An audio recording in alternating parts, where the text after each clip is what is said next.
considering I was on top of my iron intake with frequent beef consumption, because that's what you do during the off season, right? Half a kilo of beef, Boldenone, Hematocrit, to the moon.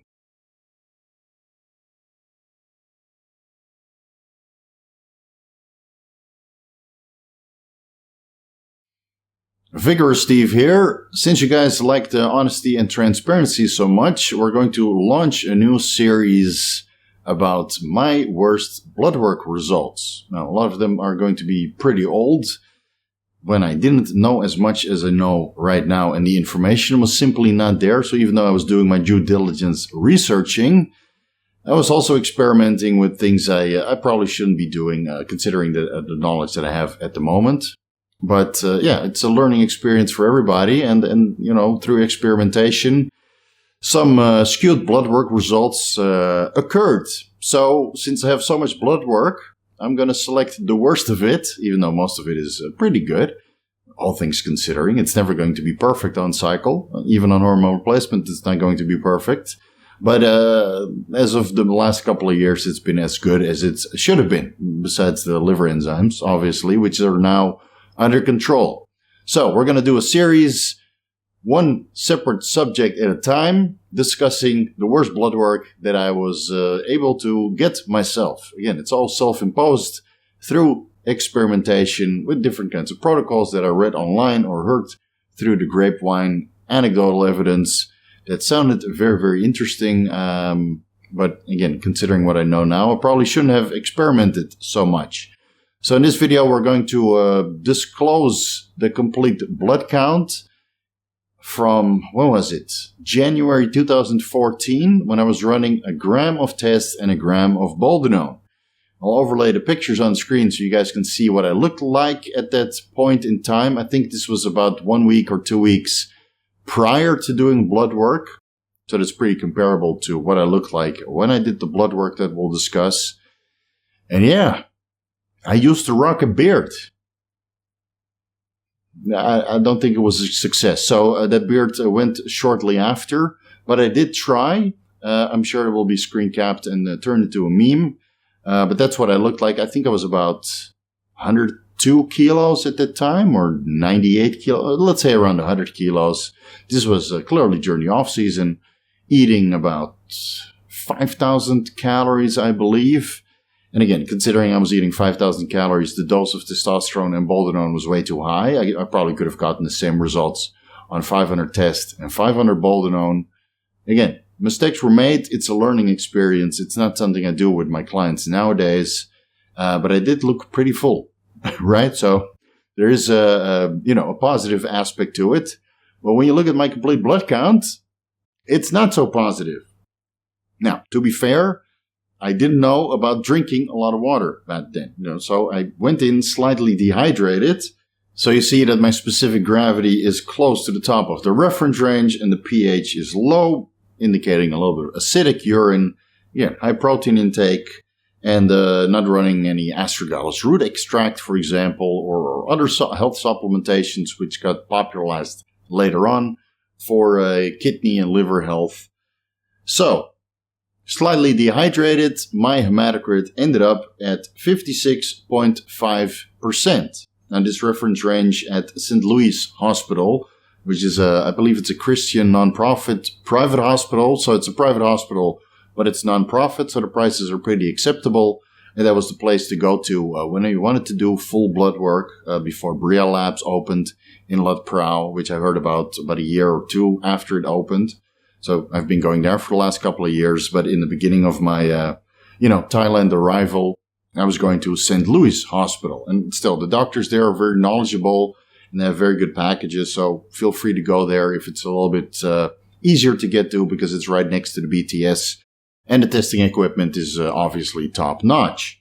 So slightly dehydrated, hematocrit 56.5%. Hemoglobin 18.7, slightly out of the reference range. Mean corpulus volume, pretty comparable to where it is right now. They didn't check my mean corpulus hemoglobin concentration, and neither did they check my red cell distribution width. But at that time, I was eating a ton of beef, And I did check my ferritin and serum iron concentrations. We'll discuss that a little bit later because it's related to red blood cells and hematocrit, obviously. So, red cell distribution with, I don't have the data for it, but I'm assuming that it's normal considering I was on top of my iron intake with frequent beef consumption. Because that's what you do during the off season, right? Half a kilo of beef, Boldenone, hematocrit, to the moon. Surprisingly, white blood cells are not as low as they have been recently, and I think that's partially because of the dehydration, not drinking enough water. Going in for blood work, again, I didn't drink a sip. I would wake up and then take about an hour journey to St. Louis Hospital and then do my analysis, my blood work analysis. So by that time, I was, probably didn't pee for a while, besides the urinalysis, obviously. So, white blood cells are a little bit higher than they normally are. Usually they're around 5,000 cells, but now there were 6,000 cells. I'll do a separate white blood cell video in the future showing you what an infection looks like. Yeah, unfortunately, yours truly has also had an infection or two in the past and, of course, has done his blood work to make sure, or at least to get the data, to see how bad those white blood cells, lymphocytes, neutrophils, monocytes, basophils, and eosinophils can get, which was done at the same hospital, so I'll mention that in a separate video. At least in this case, it was all good. And red blood cells ended up at 6.64, which is sky freaking high. Now, luckily, because I got those results reasonably quickly, within an hour of arriving, St. Louis Hospital is pretty fast, they do it within a half a day. I scheduled an X-ray, and what else did I do? You get your blood pressure, you get all these additional tests for a package. So by the time you're done with all these additional tests, you get your blood work results, right? So I scheduled an appointment with, I think it was an internist or general health practitioner, and said, listen, buddy, I know I'm dehydrated. I didn't drink water before we did this blood work, but I'm a little bit concerned about my hematocrit and my severely elevated red blood cell count. And luckily for me, the doctor was very understanding and helpful, and I was able to do a therapeutic phlebotomy to get my hematocrit and red blood cells under control. Because doing a blood donation in Thailand is almost impossible as a foreigner, because there's a laundry list of prerequisites which always change somehow. So I'm at the point now where I think that they simply don't want my blood for whatever reason. It is what it is. I know a lot of people are not able to donate when they move countries, and they can't donate because they're a foreigner. So it is what it is. But luckily I was able to do a therapeutic phlebotomy same day to get my hematocrit and red blood cells under control. And then a week later, I did my blood work again at the same hospital, going in hydrated. And then my hematocrit was still over the reference range, but acceptable for a bodybuilder, 52.7%. My hemoglobin came down to 16.2 grams per deciliter. Mean corpus volume and mean corpus hemoglobin went down a little bit, probably because of, being properly hydrated this time.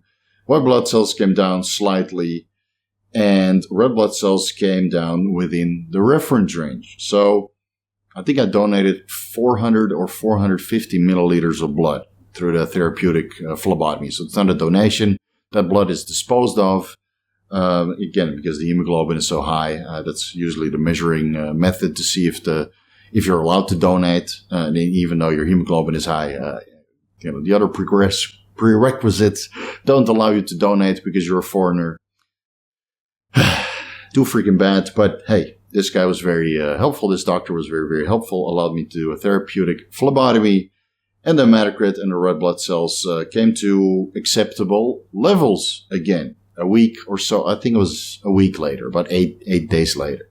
So now you can see that with proper hydration and a therapeutic phlebotomy of about 450 milliliters of blood, my hematocrit came down with about 3%. And that's pretty normal. Most guys, considering they're equally hydrated, hematocrit from a single therapeutic phlebotomy or blood donation comes down with about 2 to 3%.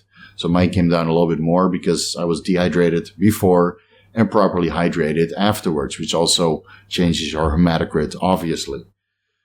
Now, of note, like my cholesterol was, to be expected, my creatinine and all that stuff, so we won't discuss that in this video.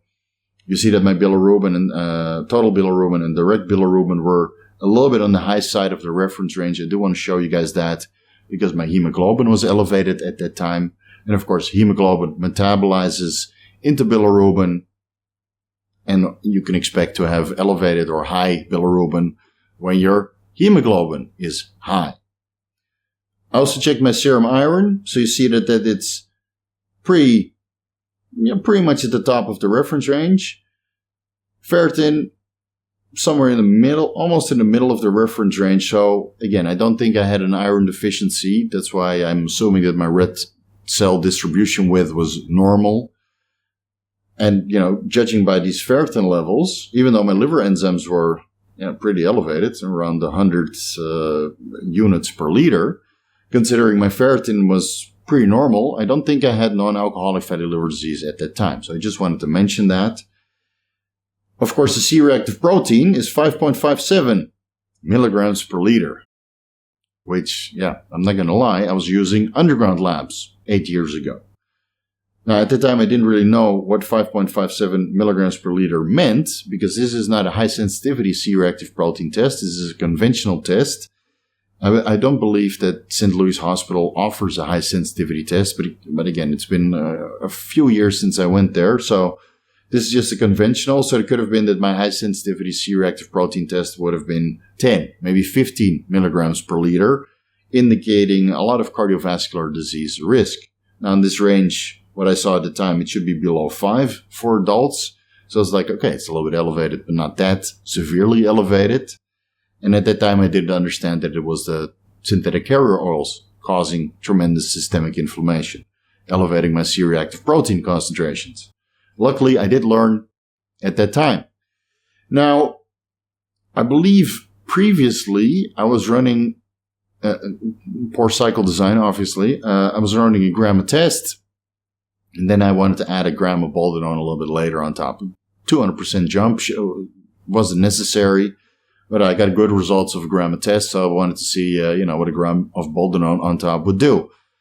I didn't lower my aromatase inhibitor after this blood work I did, so I can't remember how much aromatase. I think I was running like 0.5 milligrams of Arimidex on a gram a test. And then I added in the Boldenone on top, and I knew that Boldenone didn't really aromatize much to Estradiol.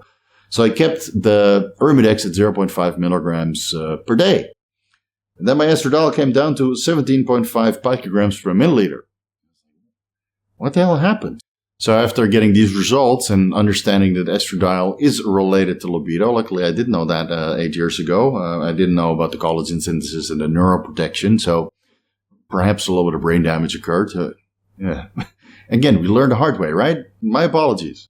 So I took the Arimidex out for a week, and then I added it back in, I think about 0.5 milligrams twice or 3 times per week. And then I did blood work about a month later, and my estradiol was about 25 or 27 picograms per milliliter. So that came back up a little bit by excluding the Arimidex or reducing the Arimidex. But, in hindsight, I probably should have run test Boldenone 1-to-1 ratio without an aromatase inhibitor. Again, that knowledge was not there back then. So, experimentation, blood work, that's how you learn a little bit the hard way. Again, because sex drive took a little bit of a beating during that time, even though I was in a caloric surplus. And I also wanted to show you guys my lowest hematocrit reading, at least the results that I still have, because I believe that my hematocrit was only, I think, 37% when I was traveling. But I got that as a printout, and I lost it somewhere along the way, unfortunately. Again, living out of a backpack, you're trying to keep your baggage and luggage to the lowest possible weight. So I would literally tear pages out of the Lonely Planet simply to conserve weight. Go to Thailand, see everything in Thailand. All those pages were torn out of the Lonely Planet because I've seen everything I wanted to see. And I probably did the same with the blood work results, which I did somewhere along the way. I actually did it twice. And then the last one was 38%, even though I was walking 8 hours per day. And again, the diet was not the greatest when I was traveling. That's all, it was all, street food. But, a lot of the countries that I visited, or a lot of points during the trip were at elevation. So I expected a little bit higher hematocrit than that, but I was probably severely anemic and micronutrient deficient at that time. So as of recent, 4 weeks into the fasting mimicking diet, when I was, my testosterone was 375 nanograms per deciliter, no beef, a little bit of B100 complex, and of course being caloric restriction, basically fasting, right? And fasting lowers your hematocrit. Also, I ended up at 40% hematocrit. Again, going in hydrated, so, that lowers hematocrit a little bit. Anyway, it's below the reference range. It's basically in the female reference range because women have a little bit lower hematocrit because of lower body mass, generally speaking. Maybe not in some parts of the world. Let's not get off track. So generally speaking, women have a lower range for hematocrit, and it's probably because they lose some iron and some red blood cells in their menstrual period. So 40% was only 3-4 weeks ago. Hopefully it came up a little bit. I think on the last blood work it was 43%, like right smack at the bottom of the reference range. But I already feel my oxygen carrying capacity increasing now that I'm, back in the gym training reasonably intense. Not too intense, but reasonably intense. Red blood cells was also at the bottom of the reference range, 4.33. Hemoglobin below the reference range. But luckily the mean corpulus volume, mean corpulus hemoglobin, and mean corpulus hemoglobin concentration and red cell distribution width and platelets and white blood cell differential all within the reference range. So that's basically the lowest hematocrit that I've have evidence of, but I do remember that it was lower than this with skewed MCV and MCH and MCHC when I was traveling. So unfortunately, those blood work results got lost somewhere along the way. So when it comes to red blood cells and hematocrit, there's a lot that you have to keep into consideration. Of course, the diet contributes. If your diet is high in beef and your serum iron and ferritin concentrations are slowly creeping up and your red blood cells and your hematocrit are creeping up along with it, even if you're only doing testosterone, hormone replacement, even then you see elevated hematocrit and red blood cell count. It might be advised to include IP6 that inhibits iron absorption, or add in a little bit of dairy with your meat to inhibit iron absorption or reduce iron absorption as well. You definitely don't want to add vitamin C to each meal when your serum iron or ferritin concentrations or hematocrit or a red blood cell count is high, because vitamin C promotes iron absorption. So that's just the iron aspect. Training with an altitude mask or living at elevation can increase hematocrit. Obviously, high testosterone or primobolan or boldenone and even trembolone can increase hematocrit and red blood cell production as well. Turinabol, there's something to say for that. Some people say that increases red blood cell production and hematocrit also. Personally, I've never seen really any evidence of it, but it was used for athletic performance, so, there might be some practical applications for it. And I think even nandrolone was prescribed in cases of anemia, so basically all anabolic androgenic steroids have some sort of effect on red blood cell production. And you see that now that I excluded the testosterone. It's like there's some epigenetic changes. I'm just speculating here, guys, so a little bit of a bro science going forward.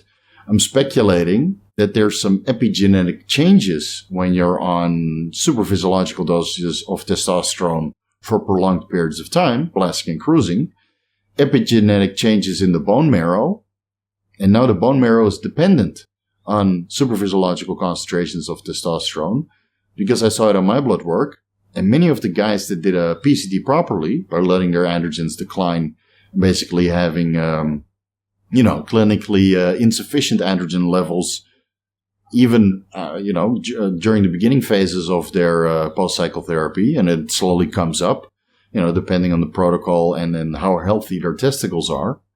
Again, it all determines how successful your post-cycle therapy is going to be. So you see that when androgen levels, decline very fast, going from superphysiological to subclinical, basically, androgen deficient, you see that the hematocrit comes down very fast.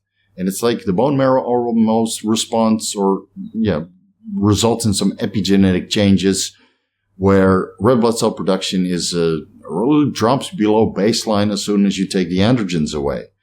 And then it creeps back up, and maybe, not training, insane like you do before on androgens. Obviously, you can't keep up that training intensity when you come off cycle. Maybe that has something to do with it. But I see it quite frequently where hematocrit drops almost just as fast as the androgen levels decline. And then it slowly comes back up when testosterone slowly restores to, hopefully within the reference range and makes your life a little bit more enjoyable than it is during post-cycle therapy. Now, what you also have to keep into consideration is something like sleep apnea or snoring can also increase hematocrit. So there's a lot of overlapping factors. And then, of course, EPO can increase hematocrit and red blood cell production, but it's only reserved for the most advanced bodybuilders. So there's a lot of overlapping effects. It's not always related to the Boldenone or Primobolan that you're taking. It could be related to diet or sleep hygiene, basically, or living at elevation. Because I've seen blood work from clients living in Bhutan or Mongolia, and their reference range is way higher. It goes to 56%. They find that acceptable. Whereas when I look at that blood work living at sea level, 56% is way too high. So again, keep all of that into consideration. If you have normal iron concentrations, normal ferritin concentrations, and you eat a pescatarian diet, but your hematocrit and red blood cells are elevated due to performance-enhancing drugs or sleep apnea, consider a power red donation. Unfortunately, that's not available, or to my knowledge, it's not available in Thailand. But in America and some other more developed countries, when it comes to these kind of medical treatments, a power red donation returns most of the plasma, which contains the serum iron, the ferritin, some of the hemoglobin, and it just filters out the red blood cells. It takes out what it needs and it returns the rest of the plasma. So from what I've heard, you feel less dizzy afterwards, and the serum iron and the ferritin doesn't decline dramatically, and there's less overcompensation. Because that's also something you have to realize, is that when you do frequent blood donations, for some guys on, Primobolan, Boldenone, or other compounds, or, people that respond to, a little bit less favorably to anabolic androgenic steroids and produce a lot of red blood cells in the bone marrow, there might be overcompensation when you donate too frequently. So when you donate 450 milliliters, for example, or do a therapeutic phlebotomy and even a power red donation, when they take a significant amount of red blood cells out, there might be a period of 2 weeks, 3 weeks where your hematocrit stays reasonably in range, and then it just shoots back, sometimes even worse than before, because your body is overcompensating for the decent reduction in red blood cells and hematocrit through this donation that took place. So it over-responds. So in some cases, it might be better to donate more frequently, but a lower amount, simply to shave the top off, basically 100 milliliters, 200 milliliters. And ideally, again, power red donation, because you get to keep, most of the other stuff that's in your bloodstream. Just take the red blood cells out. And in those cases, you see basically no overcompensation because you keep your hematocrit at the top or favorable, where the body doesn't respond by producing additional red blood cells. So again, this is all stuff that we learn along the way. Honestly, I wish I knew this 8 years ago, 10 years ago, before I started dabbling in performance-enhancing drugs and going on high dosages of Boldenone or Primobolan, which in hindsight was probably not required, knowing what I know now. Again, it all sounds very exciting. In the forums, they do a gram of this, gram of that, and a couple ancillaries on top, and everything should be okay. Unfortunately, in reality, it's usually not okay. And, when you see the blood work, you'll have a confrontational moment, knowing that you fucked up. And then a learning process is attached, allowing you to get a little bit smarter and a little bit more health conscious in the process. I made these mistakes, so you don't have to. Thank you guys so much for watching. If you're looking for the most comprehensive guides to bodybuilding pharmacology, you can find the ebooks on my website, vigorsteve.com/shop. Personalized advice is available. You can find the rates in the services section. Contact me directly if you're interested. Follow me on Instagram. Vigorous Crew. You guys know what to do.